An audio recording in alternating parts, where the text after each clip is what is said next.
Buonasera e ben trovati a Montemurlo Informa, in apertura di questo nuovo appuntamento con l'informazione dedicata al comune di Montemurlo, l'incontro con lo studioso Paul Connet, il primo a parlare di rifiuti zero, ridurre i rifiuti grazie al riuso dei materiali a soluzioni di design ispirate all'economia circolare. Se ne è parlato appunto nell'iniziativa organizzata dall'associazione Astir.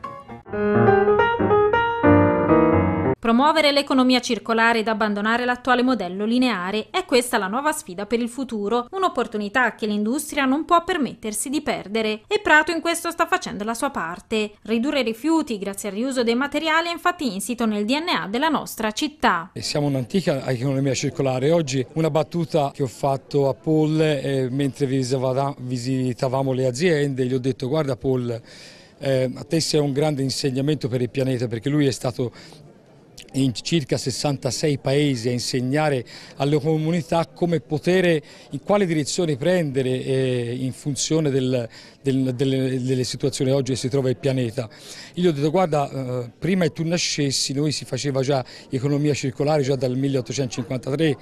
E noi perché abbiamo voluto che Paul Connet fosse qui in Prato? Perché crediamo che siamo un esempio per l'intera collettività. Da una parte c'è la necessità di fare economia circolare, quindi abbandonare un modello lineare sbagliato che abbiamo avuto fino ad oggi, e dall'altra parte però abbiamo i legislatori che non sono attenti alle problematiche che ci sono nel distretto affinché si possa fare il nostro lavoro, la nostra attività con serenità. E di rifiuti zero ed economia circolare si è parlato nel corso dell'incontro promosso da Astri, l'Associazione Italiana per il Tessile Riciclato, patrocinato dal Comune di Montemurlo, al quale ha preso parte anche Paul Connet, colui che per primo ha teorizzato la strategia rifiuti zero. Insieme a lui il presidente dell'Associazione Zero Waste Europa, Rossano Ercolini. A key step in zero waste is step 9. Il passo chiave per la strategia rifiuti zero è il passo numero 9, che è la responsabilità industriale. Oggi ho visto un ottimo esempio di questa responsabilità. Per rifiuti zero abbiamo bisogno di una combinazione di responsabilità, quella della comunità e quella del settore industriale. Prato ha la fortuna di avere un settore industriale che dà un ottimo esempio per l'intera comunità e lo fanno in modo molto elegante, quindi invece di usare coloranti, se hanno bisogno di un colore di un determinato tipo, utilizzano fibre di seconda mano mescolandole per ottenere la tonalità di cui hanno bisogno. E la cosa interessante è che molte delle tecniche che utilizzano risalgono a più di 100 anni fa e sono utilissime al giorno d'oggi. Al momento stiamo vivendo su questo pianeta come se ne avessimo un altro di scorta. Purtroppo non c'è un pianeta di scorta e quindi dobbiamo stare molto attenti a come utilizziamo le risorse che abbiamo, dobbiamo riutilizzare, condividere e ripensare. E oggi siamo molto contenti perché il consorzio Associazione Asti ci ha portato dei personaggi importanti a livello mondiale per discutere del riciclo e dell'economia, e che è anche un po' in sintonia con quella che è sempre stata la nostra politica da 10 anni a questa parte, quindi economia sostenibile nel rispetto dell'ambiente, e lo stiamo dimostrando. Il Comune di Montemurlo amplia i propri canali di comunicazione web con i cittadini inaugurando il social Telegram, ma non è l'unica novità del Comune della provincia, perché la prossima settimana partirà uno speciale corso di educazione stradale dedicato agli anziani, che raggiungerà gli anziani nei loro luoghi, al supermercato, nel centro sociale oppure anche alla bocciofila. Guardate.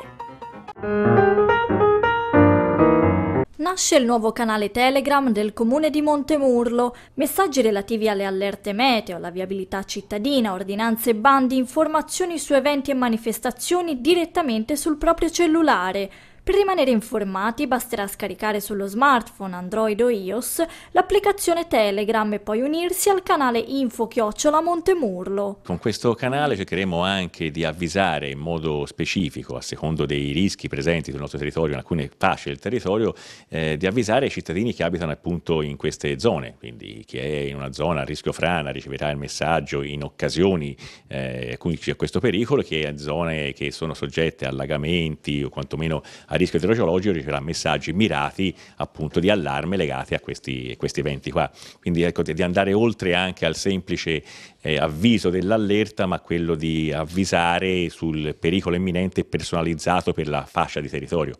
Per creare e attivare il nuovo canale, il Comune di Montemurlo ha ricercato la collaborazione dell'ispettore della Polizia Municipale della Val di Bisenzio, Rodolfo Ricò, inventore del seguitissimo canale Telegram Info 325, che diffonde in tempo reale le notizie della viabilità dell'importante arteria stradale della vallata. Non solo traffico e allerte meteo, l'ispettore Ricò, in collaborazione con il Comune di Montemurlo, ha attivato un automatismo per rilanciare sui social un'anteprima di tutte le informazioni pubblicate sul sito istituzionale. Sto frequentando un corso con l'associazione Disaster Manager a Roma e vedendo che una delle attività fondamentali per la pubblica amministrazione, per l'autorità di protezione civile in particolare, il sindaco, è quella dell'informazione alla cittadinanza, vedendo che ormai i cittadini utilizzano sempre con maggior frequenza i social ai fini di informarsi, è nata questa idea di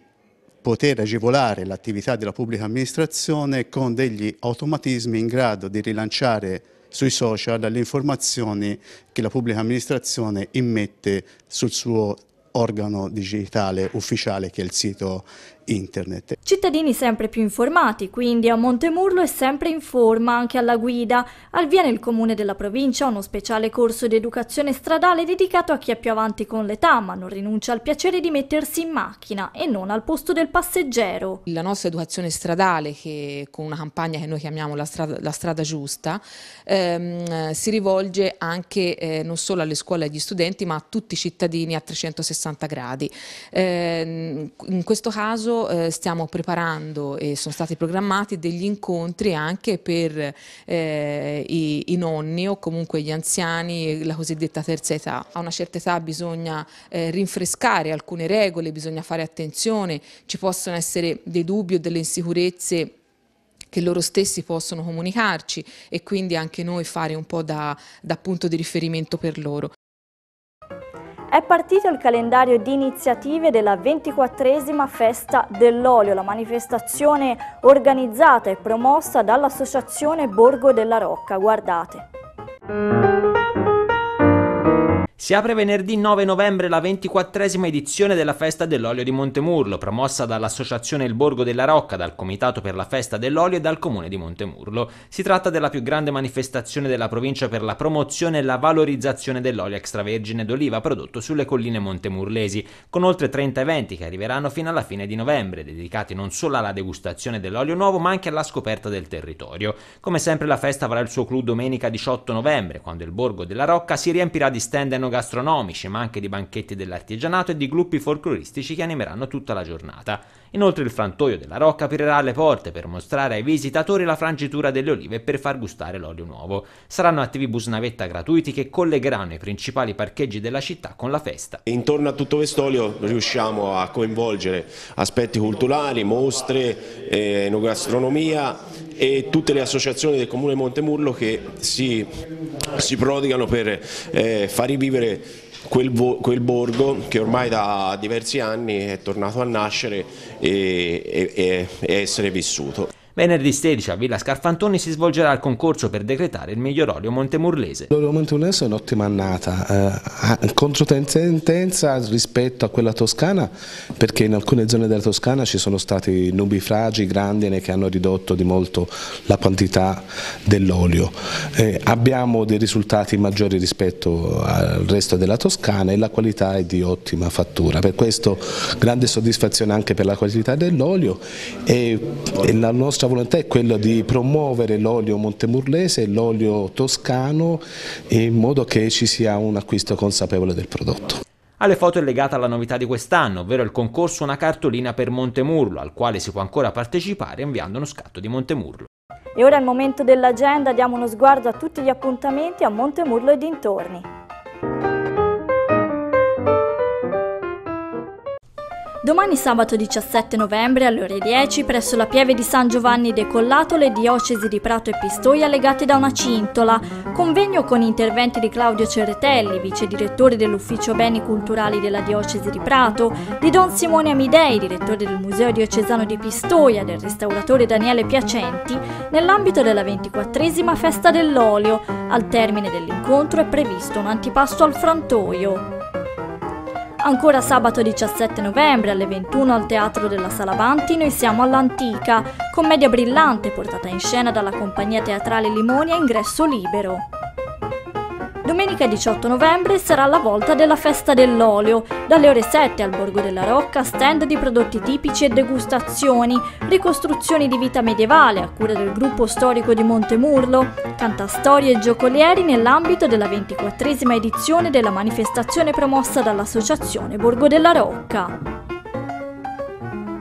Mercoledì 21 novembre alle 17:30 all'asilo Nido La Tata Badà di via Fratelli Rosselli, attenzioni di cura bambini che cambiano, aiutarli a crescere, incontro formativo a ingresso gratuito a cura della dottoressa Elisabetta Vaiani, pedagogista clinica.